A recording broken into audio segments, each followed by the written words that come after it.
le savez. Louange à Allah qui a appris à l'homme ce qu'il ne savait pas. Chers parents, nous nous excusons pour le retard pris, car je devais passer avant l'imam, mais nous avons eu un peu de difficultés en venant, parce qu'on ne connaissait pas bien la route. Nous nous excusons auprès de vous. Aujourd'hui, nous allons essayer de parler un peu de la spiritualité et du rappel en islam. Le prophète Mohammed sallallahu alayhi wa sallam nous a laissé deux choses avant lui, qui sont les hadiths et le Coran, le livre saint avec lequel nous devons nous inspirer durant toutes nos vies. Car il a souligné toute personne ou tout musulman qui croit sous ces deux livres. Car lui-même, il a bel et bien dit son comportement est égal à le Coran. Alors, ce qui signifie que nous, musulmans, nous devons toujours travailler avec le Coran, car le Coran est notre comportement. Mais aujourd'hui, le constat est faux, car la dénigration de l'islam est faite à travers nous-mêmes, car nous donnons une mauvaise image de l'islam, surtout nous les jeunes. Cela est dû. Les musulmans sont en grande partie responsables de la mauvaise image qui est donnée de leur religion. Le plus souvent, nous réduisons l'islam à un ensemble de principes techniques, dépourvus de sens et de profondeur. Nous parlons de l'islam en termes de halal, licite, et de haram, illicite. Nous passons sous silence, malheureusement, toute sa dimension morale et spirituelle. Il existe un énorme fossé entre ce qui est réellement l'islam et ce qui sont et font les musulmans. Mais la question cruciale de nos jours sera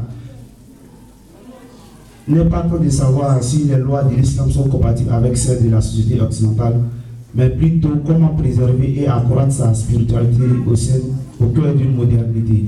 Car nous, musulmans qui sommes en Europe, c'est à nous que cette question est posée. Car ici, nous sommes dans un monde où les lois sont beaucoup opposées à notre loi islamique. Le style vestimentaire, la coiffure, en un mot, la tendance, la danse, et j'en passe. Maintenant, la question, comment éduquer ou aider les jeunes qui sont nous à se rappeler de Dieu au sein d'une communauté dominée par la mode, la danse ou la tendance. Il s'agit de lutter contre les politesses modernes qui font du pouvoir, de la nation, de la science, de la technique, de l'argent, du plaisir et du confort. Il faut parfois se libérer des activités extérieures qui finissent par faire oublier l'essentiel avant la lumière du cœur. Pour retrouver son aspiration naturelle quitter son quotidien, dominé par le bruit et la musique, pour se laisser envahir par le silence, la prière et le souvenir de Dieu. En clair, c'est passer de la routine du quotidien à l'adoration du divin, de l'attachement au contentement. C'est faire un pas vers la lumière pour mieux revenir et vivre le sens de cette parole, soit sur la terre comme un étranger ou un passant, car nous sommes tous appelés un jour à mourir. Nous devons nous souvenir toujours de cette phrase: nous sommes sur la terre comme un étranger ou un passant. Cela doit être notre parole de tous les jours. Comme ça, nous allons bien profiter des biens et comme l'Oustaz l'a bien souligné tout à l'heure durant son intervention, les bienfaits, nous devons toujours s'aimer pour habiter et faire beaucoup de bonté comme Dieu nous l'a souligné. Ainsi, retrouver la dimension spirituelle dans cet univers matérialiste est une responsabilité qui incombe à chacun un djihad permanent. Agir d'animer sa vie à travers une spiritualité exigeante, donnant sens et finalité à chacune de ses actions, submergées par l'univers des sensations, la mode, le plaisir. Il est essentiel à chaque être qui porte la foi de revenir à la surface au fait de retrouver sens et cheminement vers Dieu. En effet, dans ce cas, nous parlons un peu du matérialisme, c'est-à-dire quand nous travaillons, le patron nous prête à la fin du mois, c'est-à-dire nous avons une somme un peu, il nous prête. Et nous, avec cet argent, que faisons-nous avec? C'est-à-dire l'imam l'a bien souligné encore, je reviens là-dessus. C'est-à-dire un monsieur qui travaille et sa femme qui travaille, les deux ont des discussions. Cela est dû à quoi? Au matériel, parce que elle elle aura sa busta paga, bien qu'il le marie. Alors, elle n'aimerait pas que le mari touche, ou bien le mari ne veut pas que la femme touche la poule. Donc, cela amène beaucoup de discorde dans notre société. Chers parents, vraiment, essayons de voir un peu nos comportements envers de notre famille.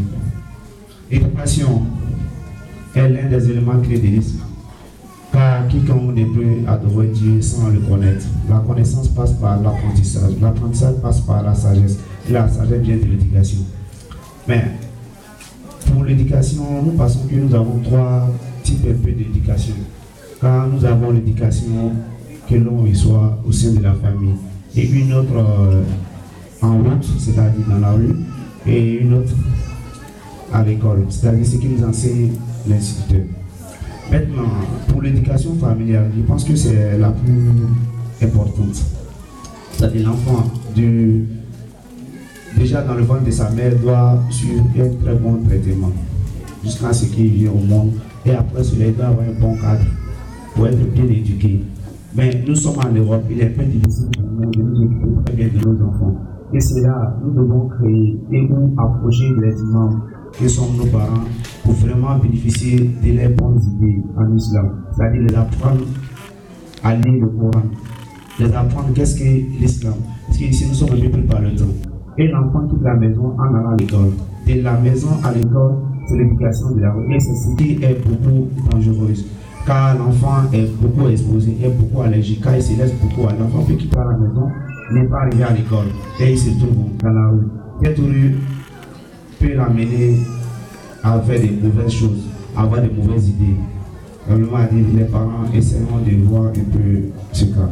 Dans l'éducation qui est dans le musulman, l'enseignant, c'est-à-dire, nous sommes à l'Occident, et l'enseignant donne une éducation selon le pays où il se trouve. Et maintenant, alors que nous, les musulmans, nous avons des lois qui vont contre certaines éducations qui donnent les enfants, qui donnent les instituteurs à l'école.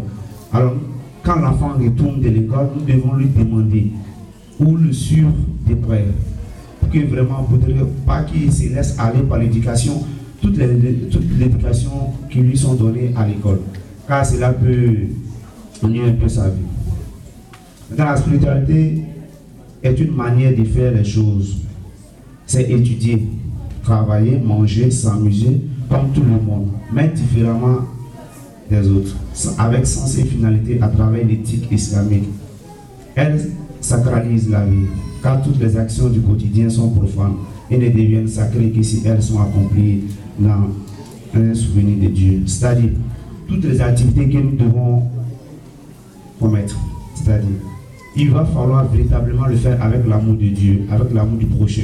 Tu vois un frère qui est dans des problèmes, si tu peux l'aider, tu l'aides avec l'amour du prochain ou l'amour de Dieu. Mais ne le fais pas et après te faire remarquer, oui, moi je lui ai donné telle somme pour qu'il s'en sorte, aujourd'hui ça va très bien, il m'a oublié, ou bien et en attendant quelque chose de lui en retour. Cela n'est pas bien, chers parents. Par ailleurs, la spiritualité existe entre les êtres au sein de l'individualisme. La méthode de son être dans une société comme l'a suggéré à juste titre Amar Gaspar, non pas de liberté, mais de libertinage. Quand on fait présentation à ce côté, les enfants demandent beaucoup en Europe la liberté, c'est-à-dire donne-moi ma liberté, comme ça je sais comment quoi faire. Ou bien les femmes, ou bien nos parents, chacun demande sa liberté. Alors qu'il y a des libertés, lorsque tu as ça, tu deviens autre chose, tu deviens dangereux pour la société. Pour toi-même, bien que pour la société. Parce que quelqu'un qui a toute sa liberté, arrivant à un niveau dans la vie, il ne se contrôle plus, il devient autre chose. Chers parents, tenons compte un peu de cela. Ne donnons pas toute la liberté à nos enfants, mais plutôt essayons de les éduquer dans le sens islamique, dans l'éthique islamique, pour éviter beaucoup de surprises après. Car nous en connaissons beaucoup. On a des amis, on a des frères aujourd'hui qui sont tombés dans beaucoup de choses. Nous nous voyons, on discute, mais véritablement, il y a d'autres qui sont dans l'erreur, il y a d'autres, bon, ils ne veulent rien comprendre, ils pensent qu'ils ont raison. Donc, parce qu'ils voulaient la liberté et il l'a eu, donc il est devenu autre chose. Il est très dangereux pour la nation. Donc que Dieu nous protège.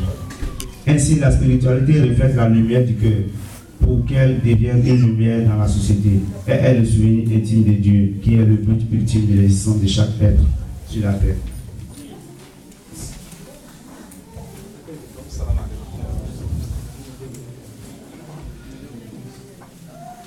La vie du musulman tourne autour du rappel, qui est le sens de sa vie. Se rappeler de Dieu au travail, à l'école, au sport, dehors, dans chacune des actions de son quotidien.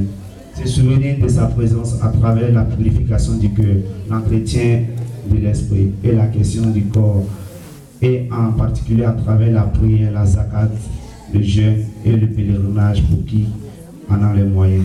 Chers parents, j'en ai fini pour quelques secondes. Vraiment, Frémi Bolala, Oblani Rela. Bon, n'a pas ça avant moi. On fera à la. Le salam est ça.